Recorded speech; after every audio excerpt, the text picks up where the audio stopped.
Welcome to KYOUNA PodKast. This is the podcast where we speak to individuals in the creator or marketing economy, founders, creators, strategists, and the people building the future behind the scenes. Welcome to KYOUNA PodKast. So Joe, it's great to have you on here. Can you tell us a little bit about yourself, sort of your background and what you do now, as well as sort of how you've built up to that in the Okay, so I've always been sort of like a creative kid. Parents will tell you to do one of the sciences, doctor, whatever. Obviously, first generation immigrant child. Some people already know the sort of story that I'm going to tell. Basically, I've always been a creative child. My mom, funny enough, she actually put me into dance studio quite early. And then I found out that I was actually at the same dance studio with Jessie J, which is just a random fact. Luckily, my parents had a couple of cameras. So, I was born in 1996. So it wasn't like a digital camera like your phone or whatever that was easy to navigate, whatever. I literally had to learn how to do film camera, shooting on photography, and then VHS camcorders. Like those big camcorders that you have in your shoulder. Yeah, one of those. So that's how I sort of learned how to do creative work, really. And then also on top of that, at the age of 5, I got my first computer. Actually, this is going to be so funny. I'll tell you the specs of the first computer that I got. It was a Intel Celeron single core, 128 megabytes of RAM. And I'll probably ask you, guess how much the hard drive, how many gigabyte the hard drive was? maybe 2.5. 20 gigabyte. Oh, yeah. I mean, in today's standards, this is what I cut my teeth in. So, so going on to that, just like Netflix documentaries, sometimes they'll cut all the way to the future and then go back. So I'm going to say this. So when people try to tell me you're so knowledgeable in this and this and this and this, I always say it always comes down to two things, which is I've always had a knack for problem solving and curiosity. Those are the only two talents that I'll say that I have. Everything else, I can't listen. I'm very bad at taking compliments, basically. So going back to my first computer, I've always just sort of looked at different things. Obviously, Google was my best friend. Just searching things like, oh, how can I do this on Windows Movie Maker? How can I do this on... How can I make a website? How can I do this, do that? And eventually, fast forward to December 2010.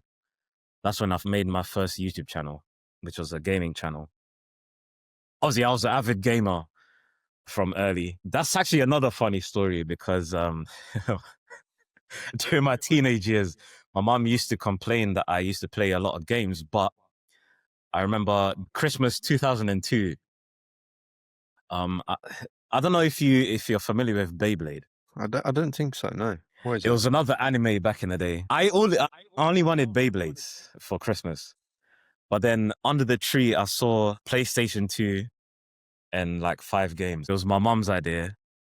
Actually, for the first year, my mom actually played the PlayStation 2 more than I did. So then obviously from osmosis, now I started playing games. So then latter years, now she's complaining that I'm playing too many games, but it's like, Mom. You started it, yeah. But my mom will come back into the story later because she's actually a very funny character. So yeah, going back to the YouTube channel. So me and my 2 other friends, we had a YouTube channel, playing games together.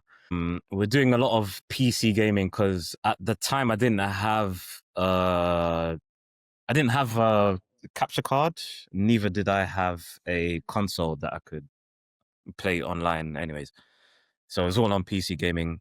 We also had a podcast about gaming. We probably only did like 3 episodes or whatever, but that's where I started cutting my teeth. Fast forward to about 2014. We ended up doing in real life channel. So like vlogs, public interviews, so on and so forth. Challenges, that was a big thing as well. That's when I first got a digital camera. So imagine, so from early 2000s all the way to 2014, I've just been using analog cameras. So we're talking about DV tapes, VHS tapes, mini 8s, the whole shebang. So once we started doing the in real life content, that's where we started to pivot into, okay, so how do we promote our sort of stuff on social media? Because at the time, that's when Instagram started. Like, this was before Instagram had DMs, but mind you, we were very active on Twitter, Facebook. We were trying to be active on there as well. So that's where I sort of started learning how to sort of market our stuff on different platforms. And from there, we started getting invited to different events, actually. I remember we got invited to the Twitter headquarters in 2015 because we were trying to start doing a lot of like Vine stuff. So we got an invite from, it was a company called Niche that was underneath Vine and Twitter, which was like it was sort of like a talent agency. So I got to meet so many different people. They flew in some other creators from the USA, stuff like that. So I got to meet Evan Edinger and so many other creators. From the top of my head, I can't even remember. So long ago. This was 2015, 10 years ago.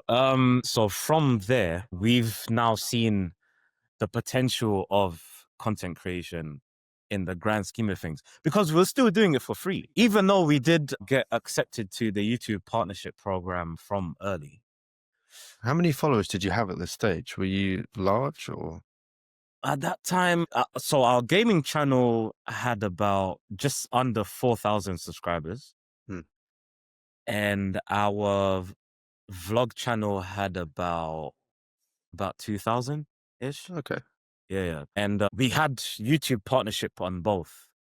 So, I mean, we only had enough to pay for maybe a cheeseburger in McDonald's for each of us per month. But, money was still money, but we didn't understand like the level that it would end up going to, and that's going to be another point that I'll talk about later. So, so with that being said, we ended up getting pitched for a movie.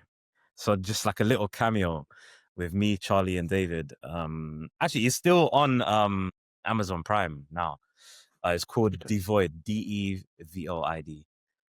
Check it out, everyone that's watching. So that came off of the back of, obviously, our content creation. Someone DM'd us on Twitter. They said, we like your guys' content. Do you want to just make an appearance on a film? Even though, because we did a lot of comedy stuff on our YouTube channel. This was more of a serious film. We said, oh, you know what? Let's just try it out. So we did that. Putting all of that in just one bubble. So all of that experience, I sort of understood on the influencer side about marketing and obviously getting put in different sort of scenarios. I think the first agency that I went to was in 2018. So now going agency side, I then understood the whole nuances of reaching out to people, getting people part of your projects or whatever. Because even personally, I'll tell you this as well. I was part of like campaigns with Sports Direct, Under Armour, Primark, as part of like obviously the online persona that I had at the time.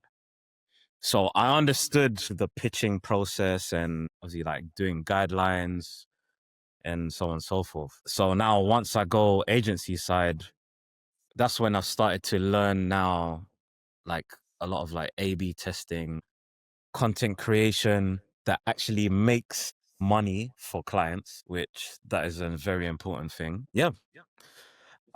Another fun fact as well, when I left GCSE, I tried to apply for a BBC internship for media production. I was pretty sure I was going to get the apprenticeship because at the time I already had my YouTube channel. So that's what I put on my application, but I didn't end up getting it. So I have a personal vendetta with Against the BBC. the BBC. Yeah. That's a fun fact for whoever's watching. It's interesting because obviously I went through quite a similar route in terms of getting practical experience and then translating that to working with a brand or working with creators myself. So I kind of understand that. How did you find it different? Obviously you worked as a creator yourself, as a content creator with your friends, but you also worked then in agencies and working with brands. What was the difference for you? I'll say it was probably the same. It was the same feeling because luckily the people that I worked with, whether it was client side or agency side, they allowed me to, do my expression through creativity. So I've been lucky in that aspect. Obviously with some limitations, obviously brand guidelines, whatever. But I'll say the only difference was now it wasn't just like an art project. It was now thinking about driving business results. So yeah, I'd say that. Yeah. Yeah, and you mentioned on your LinkedIn, for the people that can see you, you're driven by CAC, so customer acquisition cost. Can you talk a little bit about why that is? Do you think it's your agency experience before? I'll definitely say it's my agency experience because when I was at my first agency, and huge shout outs to the agency that I was working for. I'm not going to say the name, obviously you can see it on their LinkedIn. I was the first creative person on their team because they were more focused on the paid media aspect.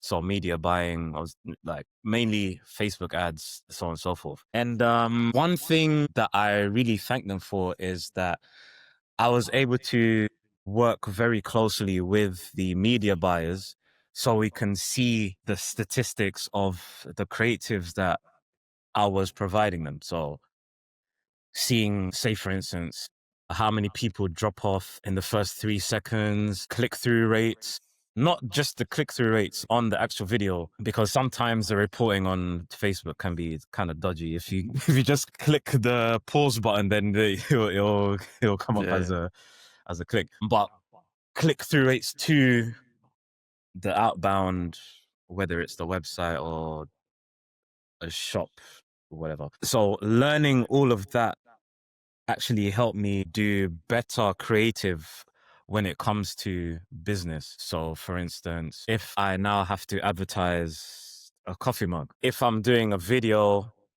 maybe I might do the most artistic video ever, but if it doesn't drive business results, then does it matter? So is that sort of thing that I learned within the agency side of things.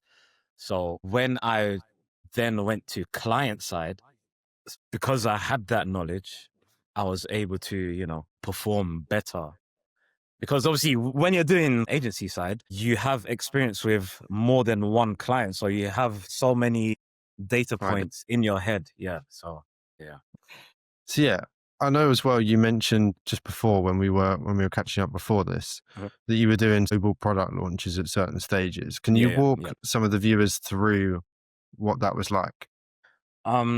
So yeah, at the moment I'm in a medtech company. I'm head of marketing at a medtech company. And now one of the new things that I've learned at this position that I'm in is doing global product launches. And these devices are not cheap, by the way. So it's a very big task. With the industry that we're in, a lot of the devices do the same thing. Some marginally better, some marginally worse. But they all basically do the same thing.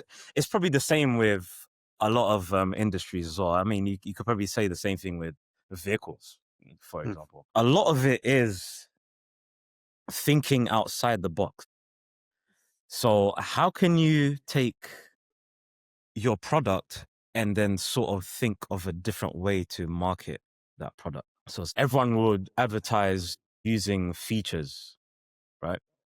They'll say, this does this better in this sort of specification. But really, people don't buy because of specifications.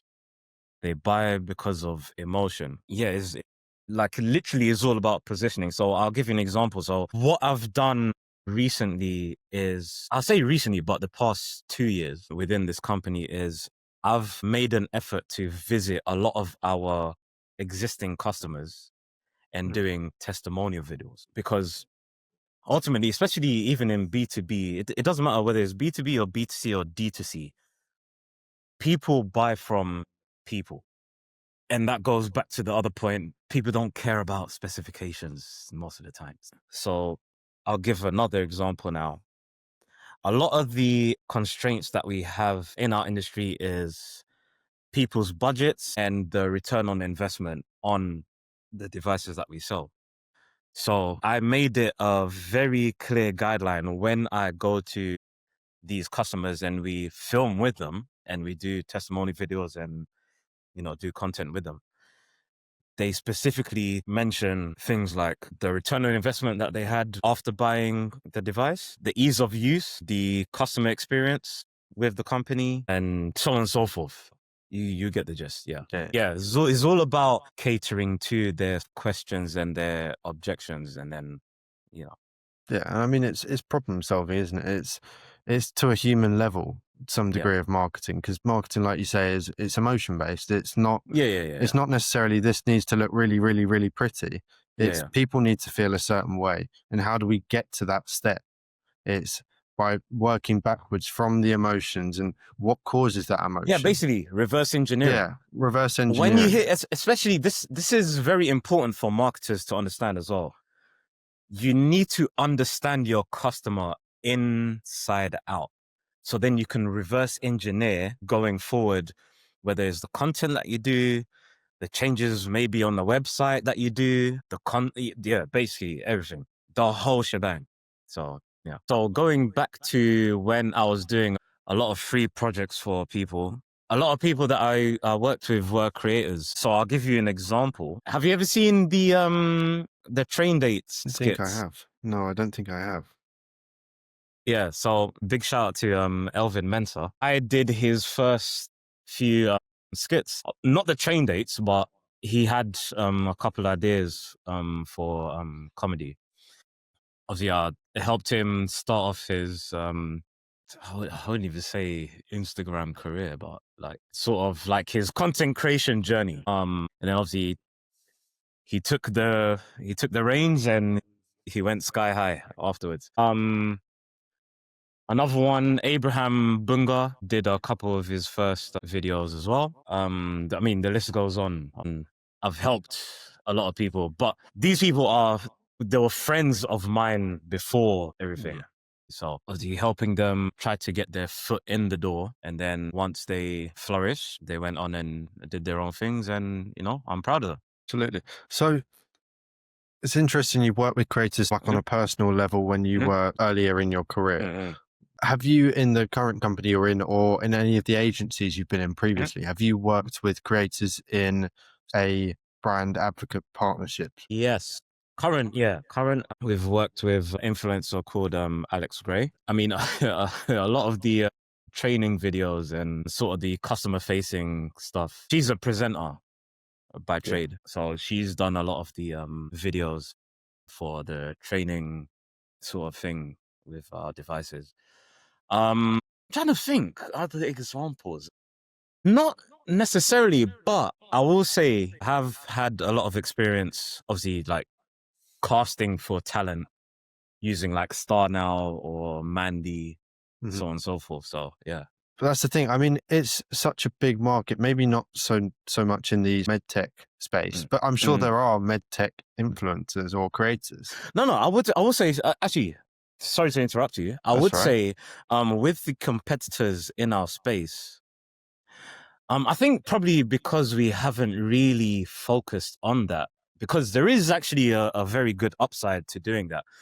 Our competitors are using film stars, ex-TV presenters, so on and so forth. I think another thing with that is like we were talking about earlier, it's that emotion that it brings on. And with people that people know, if it's a familiarity, there's a sense of warmth and a sense of comfort. So people know these people that they're seeing on your adverts, and they're instantly like, I know this person, and they trust them. Because search the people up, they can go talk to. I mean, there's been a couple of times, they saw the advert with another customer, and they actually spoke to the customer because they can see the information, so on and so forth. And because of that sort of level of trust, then, it ended up in a sale. And the thing is, you've actually made a good point, because now I'm thinking it's very easy. I mean, brands have been doing this from very early, like trying to just slap on a celebrity and then hoping for the best. But then when you actually have people that actually use your products, have good experience with your brand, so on and so forth, that is more of a trust building exercise, for lack of better words, than just slapping a random celebrity. I mean, we could probably just slap on Kim Kardashian tomorrow, but would that actually drive trust in the brand or business, Yeah, that's what you have to think about as well. It depends what type of campaign you're doing. If you're doing a brand awareness and you were to get someone like that on, obviously your brand's going to become a lot more known. And that's the power of influence. There's a lot of people who trust a lot of people. But there's not that many people that trust a lot of brands. You see it in NPS scores, you see it in things like that. These influencers and these creators, they get more trust and they earn more trust because they're people.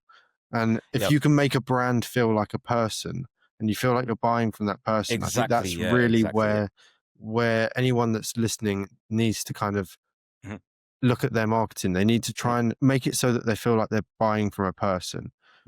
Or at least buying from an emotion or buying with an emotion. So I think if we have one thing that you can ask people to take from today's episode, what would it be for you?